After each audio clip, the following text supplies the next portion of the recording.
The night began with laughter that didn't belong in that house.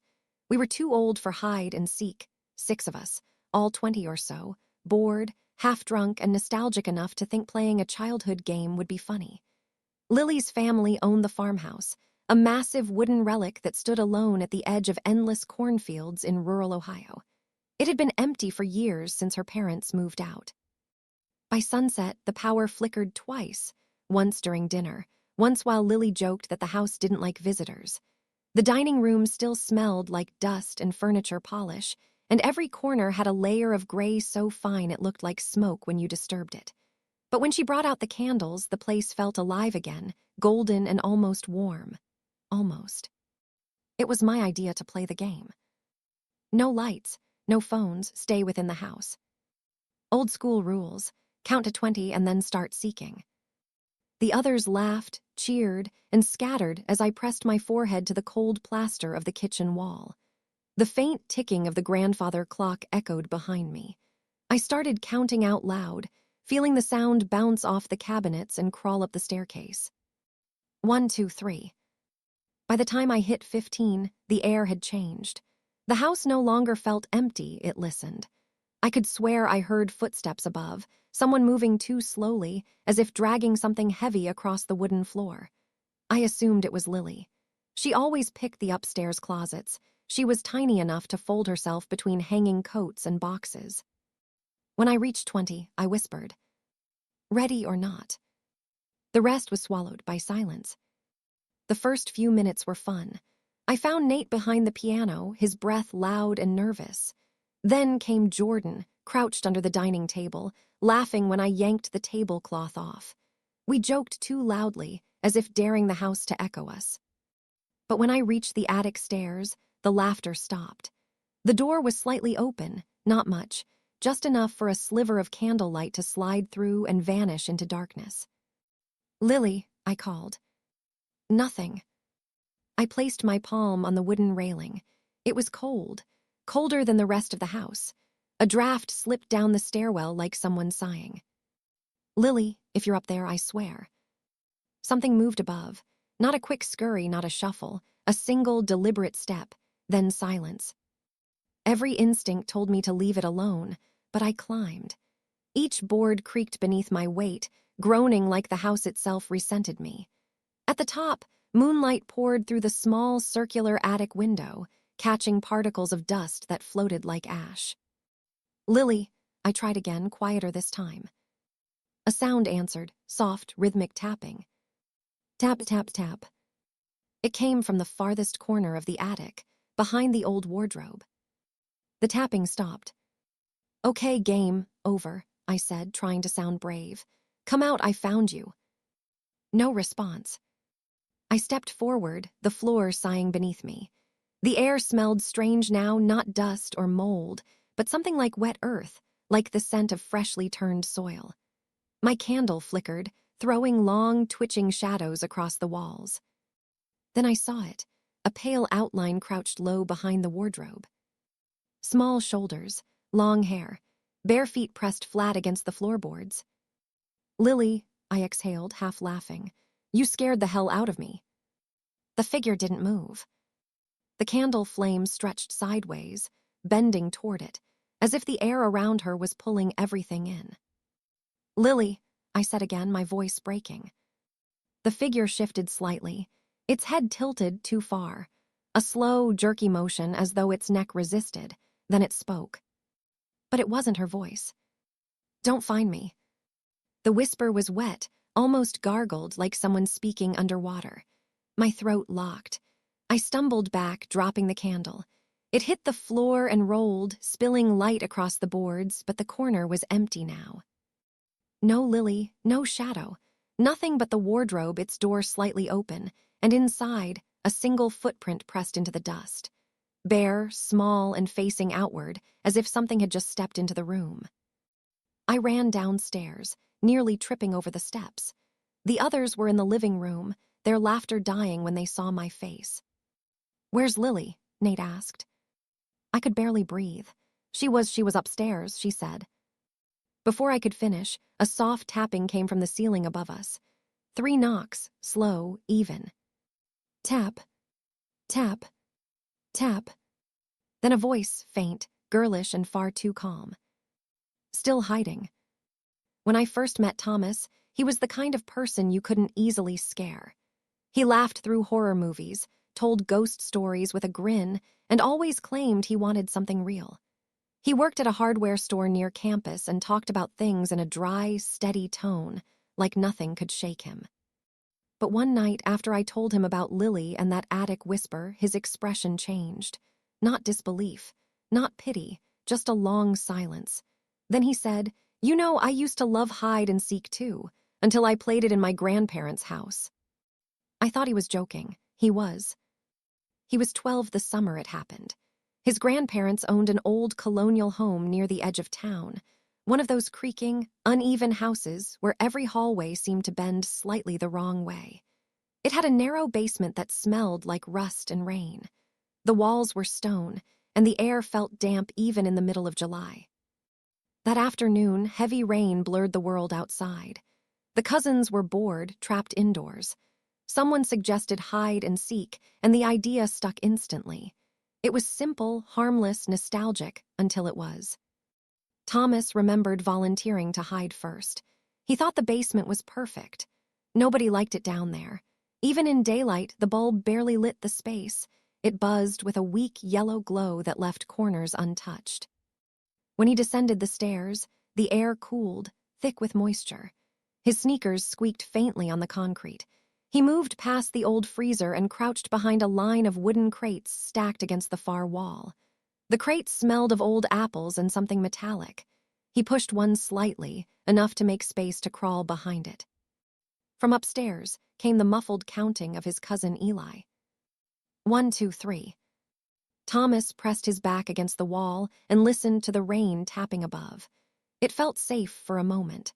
The kind of safety that comes before realizing you're too deep in the dark. Then came a sound. At first, he thought it was Eli's footsteps, light, cautious overhead. But it was. The rhythm was wrong. These steps dragged. A limp, a shuffle. Whatever it was, it moved slowly across the concrete floor. Thomas froze.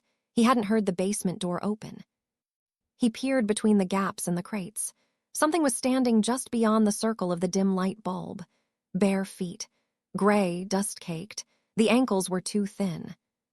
The skin stretched tight and pale like paper left in water. He wanted to shout, but the air caught in his throat. The figure bent slightly, its head tilting as if listening. He couldn't see its face.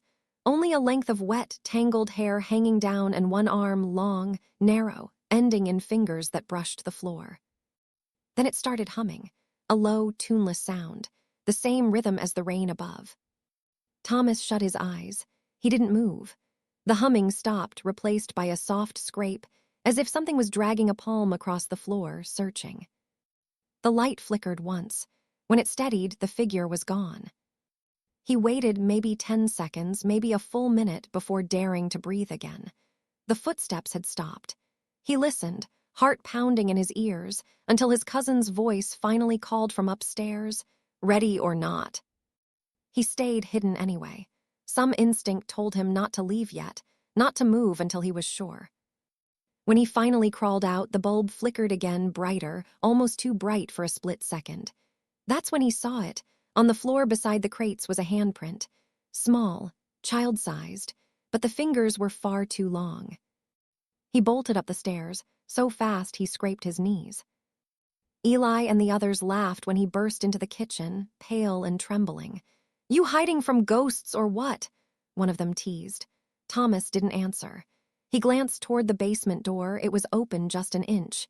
He could swear he'd shut it. That night, while they slept in the guest room, he woke up to the sound of dripping. Slow, regular, drip, drip, drip. He turned on the lamp. No leak, no water, just that noise. Then he realized it wasn't coming from the ceiling, it was beneath them, from the basement. He told himself not to check. But curiosity, or something darker, made him move. He crept down the hallway barefoot, trying not to make the floorboards creak. The basement door loomed at the end, slightly open again, as if waiting. The air from below felt colder, heavier. He leaned forward and listened. At first, nothing. Then a child's voice, whispering, "Wanna play another round?" Thomas slammed the door and ran back to his room, locking it.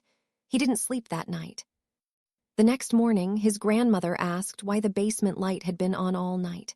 She said she'd heard the switch clicking by itself. When they went to turn it off, the bulb had burned out completely, the glass dark and cracked, like something inside had burst. They left the house early that week. Thomas never went back. Years later, when he told me this story, he said something that's haunted me since. "I think it wanted me to count. I think it was waiting for me to start the game again. That's why it kept asking." He paused, staring down at his hands, his voice barely a whisper. "The part that really messes with me, I didn't tell anyone this, but that last night when I ran back to my room, there were muddy footprints on the hallway floor. Small ones, bare, leading away from my door, not toward it." He looked up then, eyes distant. "And they only appeared after I'd locked it." Amira was the kind of person who didn't believe in ghost stories, she believed in patterns. Everything had a reason, she said. Noise in the attic, pipes, cold spot in a room, air leak, shadow moving in the hallway, eyes adjusting to darkness.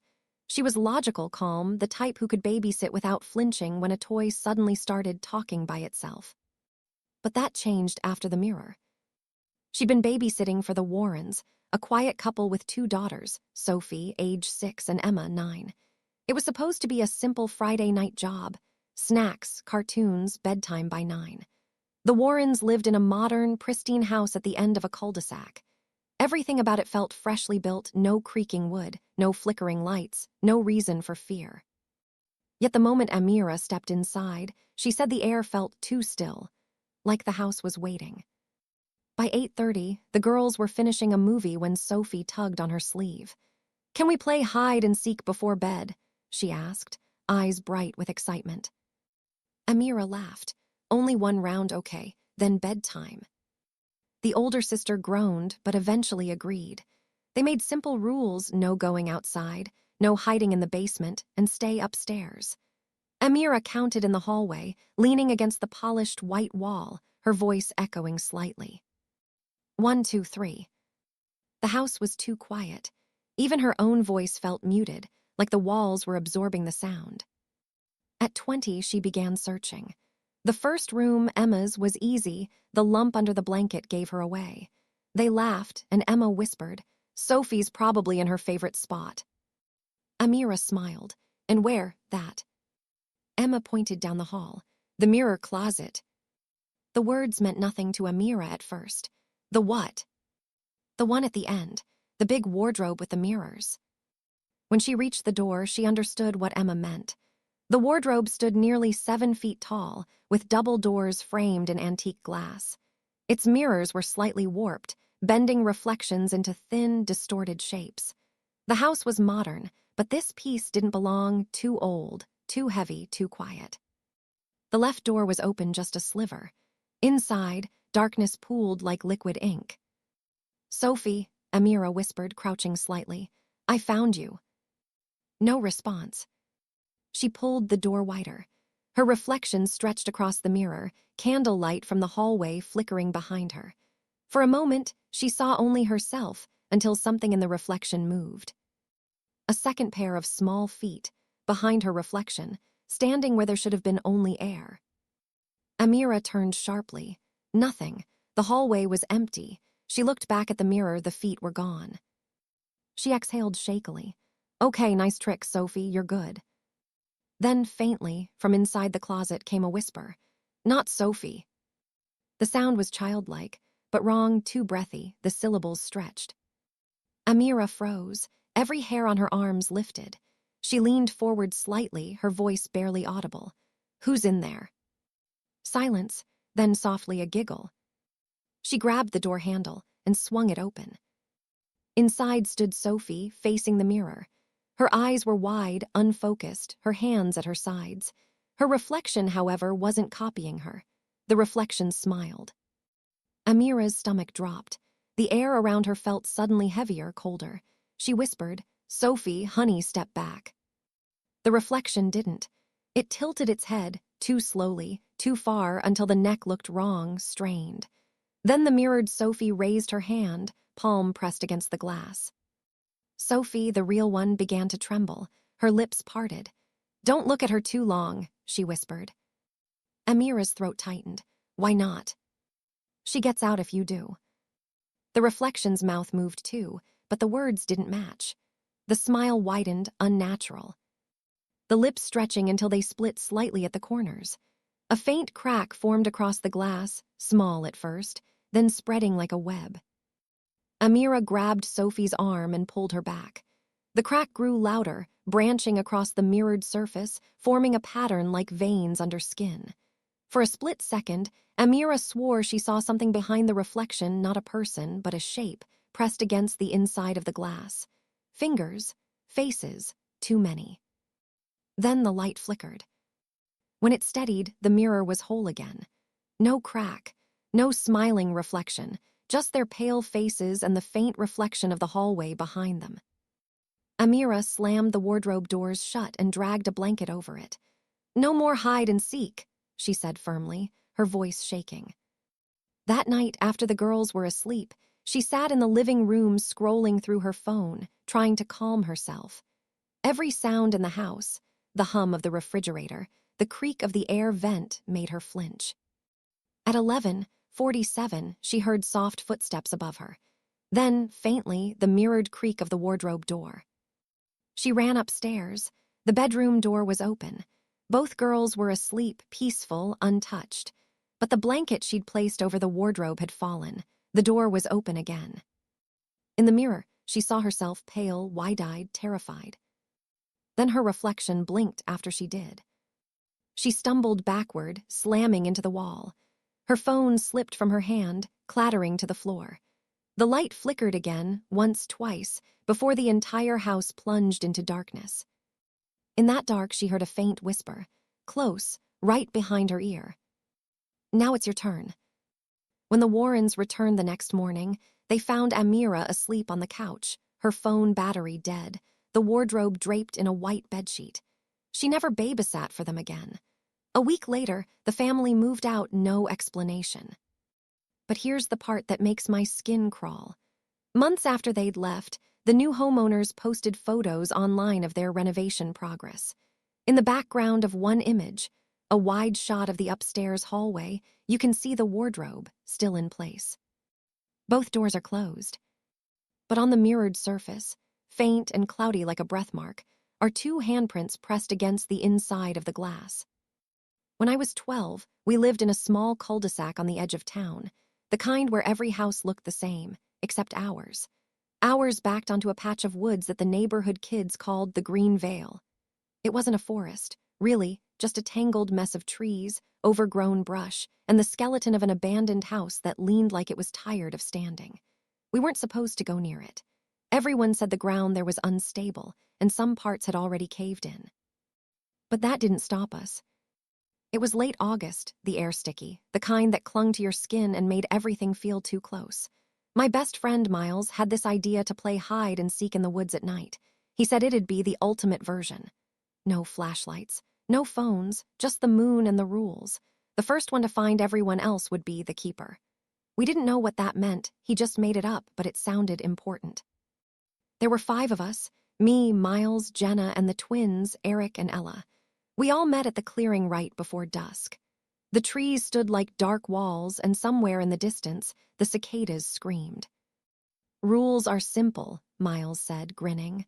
1 seeker, 4 hiders. You have to count to 60, eyes closed.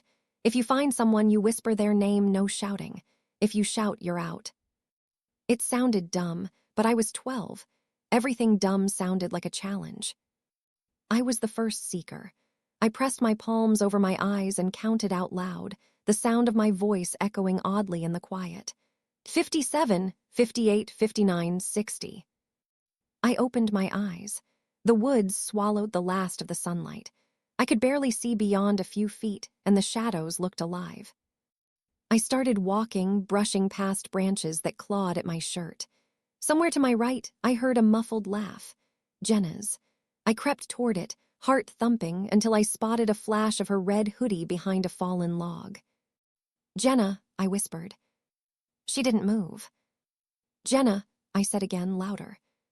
Still nothing. I reached over the log, touched her shoulder. Cold. Not just cool, freezing. Her head turned slowly, too slowly, and I saw that her eyes were open but unfocused, staring past me. Her lips trembled, and then in a voice that wasn't hers, she whispered, "Don't say the name." I stumbled back. What? Her eyes flicked toward something behind me. I turned, but there was nothing, just dark trees and silence. I wanted to run, but the rules, the stupid rules, said I couldn't end the game until everyone was found. Miles, I called quietly. Eric, Ella. No answer. I turned back to Jenna, but she was gone, just gone. The space where she'd been was empty, except for a faint impression in the dirt. Something rustled behind the trees, footsteps, soft, dragging ones, then a whisper that sounded like my own voice. 60. I froze. The sound came again, closer this time. 59, 58. Someone was counting backward. Miles, I tried, but my voice shook. Is that you? The counting stopped. Then right next to my ear, found you. I screamed and ran. Branches snapped under my feet and the trees blurred. I didn't care where I was going, I just needed light, open air, anything. The moon flickered between the branches like a dying bulb. I broke through into the clearing, panting. The others were there, all 4 of them standing perfectly still. Guys. No one answered. They were in a line facing me. Jenna's hoodie was ripped. Eric's hands were black with dirt. Ella's eyes glistened, reflecting the moonlight like mirrors. Miles stepped forward. His grin was too wide, too stiff. The game never ends, he said. And then they all spoke together, in one long, breathless whisper. The seeker always stays. Something cold wrapped around my ankles. I looked down. Roots, thin, worm-like, were coiling up from the ground, pulling me down. I tried to kick free, but the earth opened beneath me, swallowing my legs, my waist. Miles, help, I screamed. He tilted his head. 60, he whispered. Your turn to count. The last thing I saw before the dirt filled my mouth was their faces, calm, almost gentle, as they turned and walked back into the trees. When I woke up, it was morning. The woods were empty. The clearing looked normal. But I could still hear the counting. It came from the trees, from under the dirt. Sometimes, when I walk by the edge of the woods now, I hear a voice, my voice, whispering, 58, 59, 60. And every night since that summer, I dream of the game. I wake up with soil under my nails, the taste of moss in my mouth, and the faint echo of footsteps circling my bed. The worst part, I'm never the seeker anymore. I'm always the one being found. It's been years since we played that game in the Green Vale, but sometimes, late at night, I swear I still hear the echo of those footsteps. Not memories, not dreams, real footsteps. Slow, dragging ones packing across my floor, pausing at my door before fading away. I'm 21 now, living alone in a basement apartment beneath a laundromat. The walls are damp. The pipes hiss. It's the kind of place that never feels fully awake, even in daylight. But it was cheap, and that mattered more than comfort. The first few weeks, everything was fine. Then the counting began again. At first, I thought it was the machines upstairs, the rhythm of a dryer spinning. But it was too precise, too human. 56, 57, 58. It came from behind the wall, soft and deliberate, as though someone was counting through the bricks. Every night it crept closer. Every night it stopped right before 60. I told myself it was stress, that the past was bleeding into my head. After all, the others, Miles, Jenna, Eric, Ella, had all moved away. We never talked about that night, never mentioned what happened. But one evening, curiosity got the better of me. I messaged Miles for the first time in years. He replied almost instantly. You shouldn't have reached out. I stared at the message, confused. Why? I typed. Because now it knows you remember. Then he blocked me. That night I dreamt I was back in the woods. The air smelled like wet soil. The moon was too bright, like a spotlight. I saw them standing in the clearing again, Jenna, Eric, Ella, except their faces were wrong, hollow, stretched, their mouths open but silent. Behind them stood something taller, faceless, its fingers long enough to reach the ground. It pointed at me. When I woke, my window was open. Dirt was scattered across the floor. The next morning, the laundromat owner knocked on my door. He asked if I knew why the security camera had recorded children running in the hallway at 3 a.m. I told him there were no kids here. He said, "Then who was calling your name?" That night, I decided to record everything. I set up my phone by the bed, camera facing the door, light off. Around 2:30 a.m., I heard the counting again. It was faint but clear. 55, 56. My chest tightened. I grabbed my phone, but the screen was black, not dark dead. Then something whispered right next to my ear. "Your turn." The lights flickered. The doorknob twisted once, twice. The sound of little feet, bare feet, scattered across the floor. I froze, afraid to breathe. Then the voice, Miles's voice, came through the dark. "The seeker always stays." The air turned cold. My reflection in the TV screen wasn't matching my movements anymore. It was standing still, staring at me. And when I blinked, it smiled. That was the first night I ran. I didn't grab anything, just keys, shoes, and the small flashlight I kept in my drawer. I sprinted out into the empty street, barefoot, heart hammering. The world was silent. Too silent, no wind, no sound from the city. It felt like the air was holding its breath. Then, from behind me, ready or not, I turned. The door to my apartment was wide open. The light inside flickered, showing brief flashes, faces pressed against the walls, small and pale, like hands trying to push through. "Here we come." I ran until the laundromat disappeared behind me. I didn't stop until sunrise. When I returned the next morning, the building was empty. My door, sealed shut, not locked, sealed. The landlord said he didn't rent that basement to anyone. But I could still hear the counting through the wall. That was 3 months ago. I've moved twice since then. Different city, new number, new job. But every time I walk past a playground or hear children laughing, my stomach tightens. I can't play games anymore, not even card games. Because if someone says, "Your turn," I freeze. Last week, a small box appeared outside my new apartment door. No name, no note. Inside was a cracked pocket mirror and a piece of dirt-covered wood, like something from the Green Veil. Written on the back in childish handwriting. "We found you." That night, I heard the counting again. It's louder now, closer. 57, 58, 59. I've stopped running. There's nowhere left to go. I can feel them in the room with me, circling. My reflection in the window just whispered something I can't repeat. If you're reading this, if you ever play hide and seek again, don't finish the count. Don't say 60. Because that's when it sees you. And once the game starts, it never ends.